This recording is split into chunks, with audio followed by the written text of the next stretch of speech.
Hey, g'day, welcome back. Well, just got a request to do another, or listen to another Drake album. So Far Gone. So I'm going to get excited about it, get enthusiastic, see where it leads me. This is from 2009. I got my tinny ready. An old Aussie classic, Great Northern. Unreliable, can't go wrong. And yeah, we're going to get stuck into it. So number of tracks. I'm sort of hoping there wasn't that many, but there is again.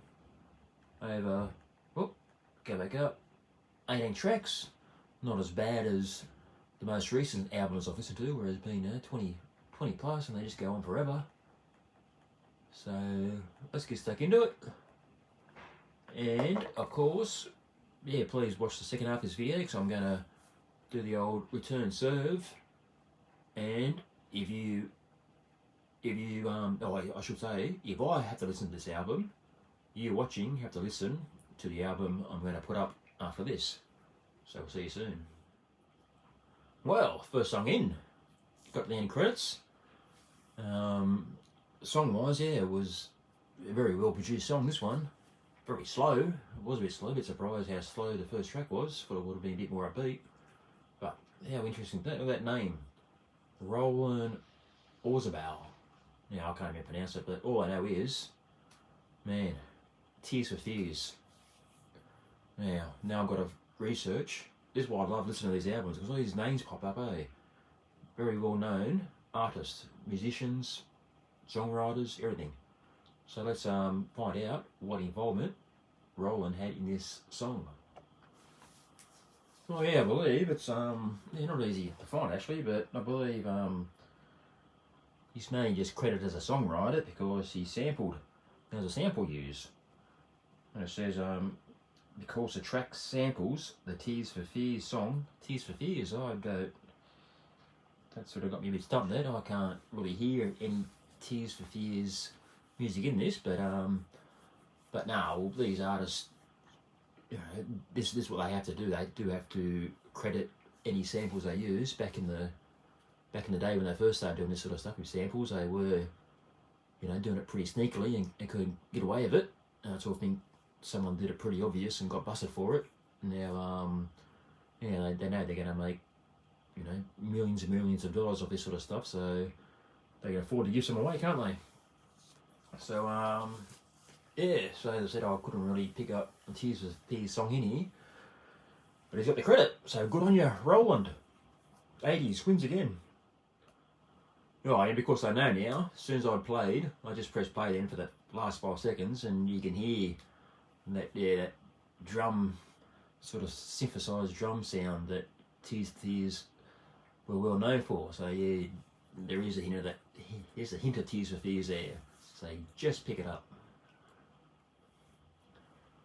Okay, there we go. Drake. So Far Gone.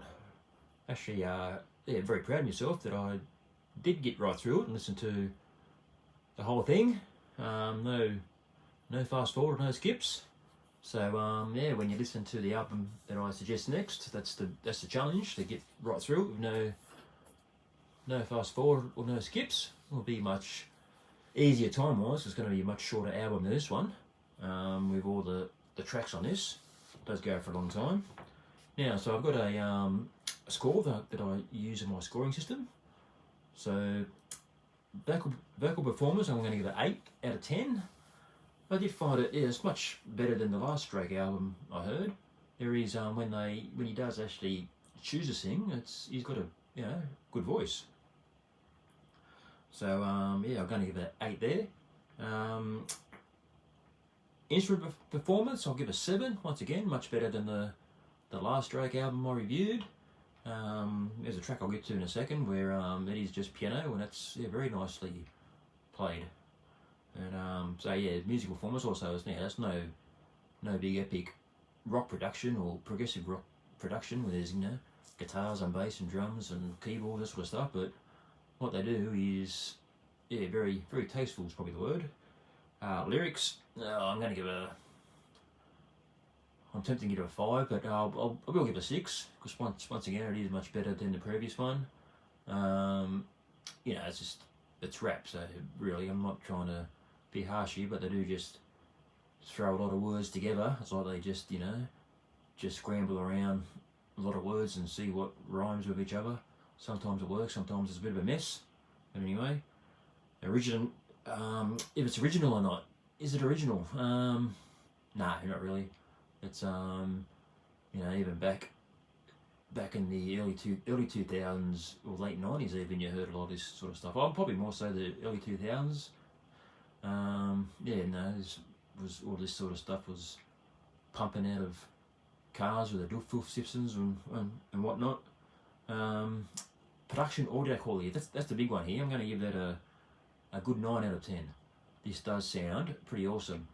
It probably even sounds better than that previous Drake one, which is a more modern release, and also in Dolby Atmos. This is yeah, stereo lossless, and sounds superb. Really good production, really crisp, the word that I'd use. Very precise. So that gives it a total score of 35, and that's actually a pretty good score. That's beat the last 2 albums that I've reviewed. So on to the actual album. You know, I got a big side of the first track when I saw, you know, the Tears for Fears boys there, but yeah, they really just would have just sampled, you know, maybe 1 or 2 seconds of the song, so I didn't hear much, or just what they did at the end. But I noticed the drums. But yeah, so then after that, there's a song called Ignorant Shit, which that was a good song. I actually did enjoy that, and had a real 70s vibe about it, and I thought, oh, I've heard that somewhere before too. The old ears prick up, then you get to the end of it, and it's got the Isley Brothers all over it. So there's a good tip for you. All you young'uns that, I don't know, you know, just, you know, around that, maybe, you know, 16, 17 sort of age group, if you haven't heard the Isley Brothers, that's what you want to get into. That is just dynamite music. So, yeah, I could have picked one of the Isley Brothers albums, couldn't I? But anyway, that's, yeah, awesome stuff. Say What's Real, just, you know, like 80s Atari ping pong, bing, bing, bing, bing going on. Uptown, it's got a, you know, Billy Joel's got a credit. I can't really hear any Billy Joel music on there. So once again, would have been a very subtle use of a sample. Pink Floyd, you know, Pink Floyd just was mentioned in the lyrics, so, you know, I was tempted to give an extra point just for that. Yeah, here's the best track now. Outro. It's just a, I'll scroll down, see how long it is. It's not probably only about 2.5 minutes or so. But yeah, very nice piano track. Isn't it? So we go down. Outro, 2 minutes 54. That's the best track on the album. Very, very good track out. Yeah, the next song's pretty good too, Brand New. So it does actually pick up steam towards the end, for my liking. So that was yeah, that was a good track.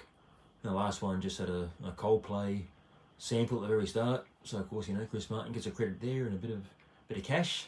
So that's nice. Now while listening to this, I did a bit of research and realised that, yeah, Drake's probably, you know, a better marketing person than an actual musician, because I believe he, yeah, back in the day, this, you know, before Facebook and that, was something called MySpace, and yeah, he used to give heaps of these albums away for free, so that, you know, got a buzz going and a reputation, and no, it's very, from my point of view, they're very clever. Why not? If you can, yeah, take that big risk and do that. Because I said it is a big risk, because you know, it's got a few samples on there, and some pretty big artists that he sampled, so he's going to have to get enough money back to pay them, but it obviously has paid off. So well done. So, okay, here's the next album, Suicidal Tendencies. Yeah, pretty in-your-face name, and these guys did get it into a lot of trouble back in the day for the just basically for the name of the band, really. But yeah, so this is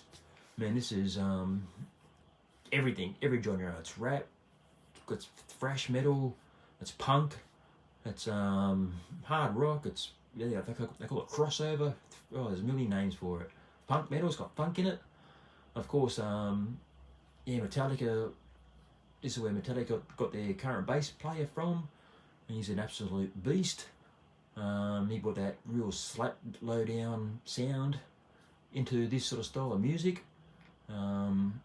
Now, reason I picked this is because yeah, these guys swear a fair bit too, but I don't know, I just find when these guys, you know, use language in their albums or their songs, it's more of an uplifting thing. It's more of a, you know, F you against the, you know, against the man, so to speak. Get up the man, you know, don't stand up for yourself. Whereas when yeah, those latest rap albums I've heard, those modern rap albums, it's as I said, it's nasty way they say it, or it's just in like a general conversation sort of way. But no, it is more nasty sort of way they're using it. Not nice at all.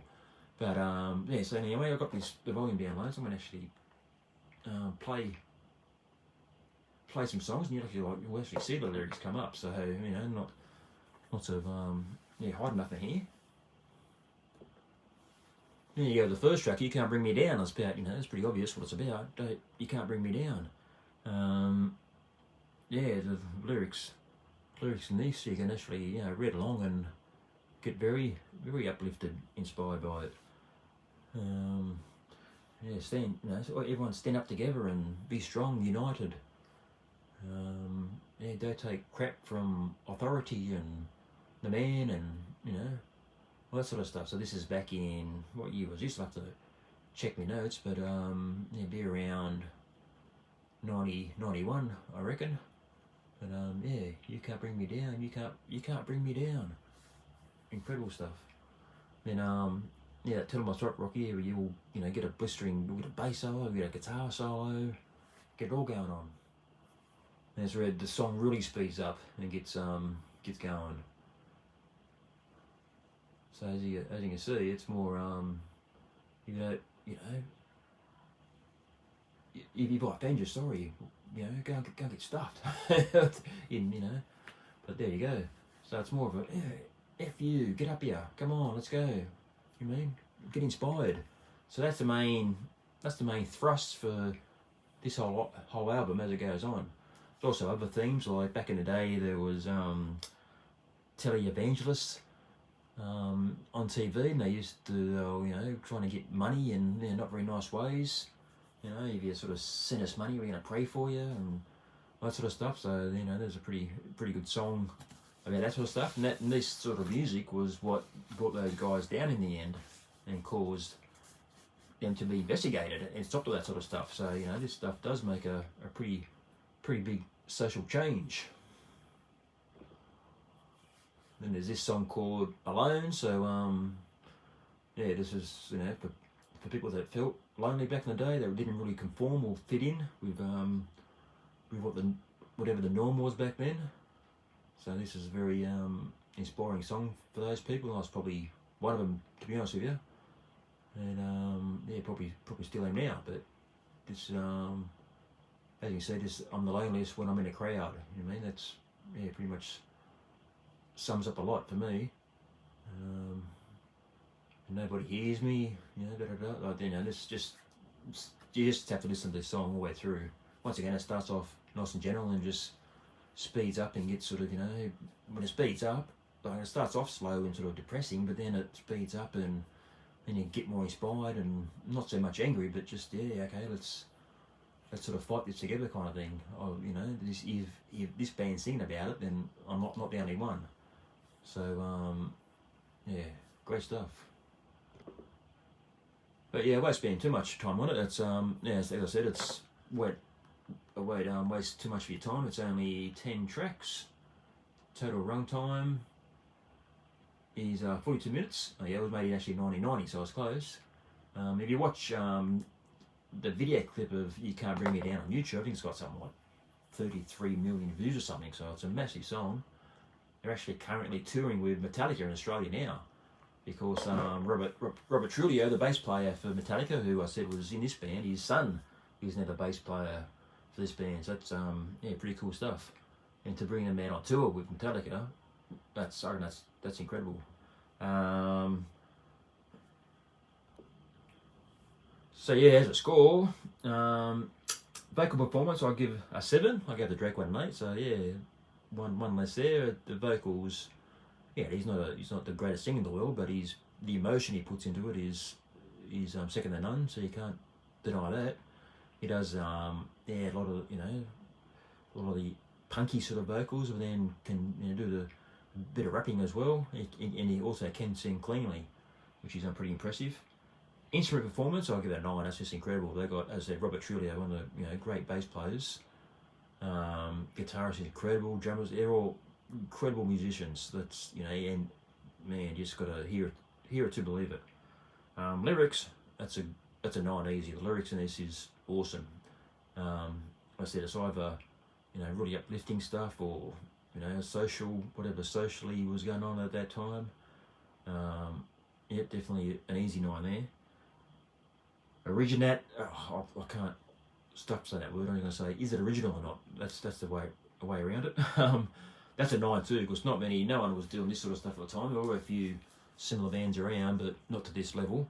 It has inspired all that 90s, late 90s, new metal, sort of rap metal sort of stuff, you know, even bands like Korn and things like that. So it did inspire that. Yeah, also the more hardcore rap bands they started using rock instruments in their music, sort of inspired all that as well. So yeah, that's good. Production, audio quality, yeah, I'll give it a 7. That's dropped down a bit there. That's yeah, from 1990. It's not, it could be a little bit better produced. It's not terrible by no means. It's when you turn it up loud, it does definitely give you a good pumping, and the bass sounds awesome. But yeah, so probably 7's pretty fair. So all up, it's a 41. So 35 for Drake and 41 for Suicidal Tendencies. So yeah, no, look, this is all subjective. Yeah, I was a big fan of this sort of style of music, and back in the day, so I'm probably going to lean, and I have heard it a lot more than Drake. I've got about, you know, 40 years of experience or whatever it is with this album. Probably not quite 40, but anyway. But yeah, so yeah, please leave some notes down below. Give us some give us some albums that I can review in the future. Give us a score too on these albums too. And please, if you've only heard the Drake album, please give this a listen and tell us what you think. It can be a bit jarring when you first hear it, but play it a few times and yeah, really start to sink in. So yeah, thanks for watching. Please yeah, give it a like if you like it. Please subscribe, and we'll catch you soon. Bye.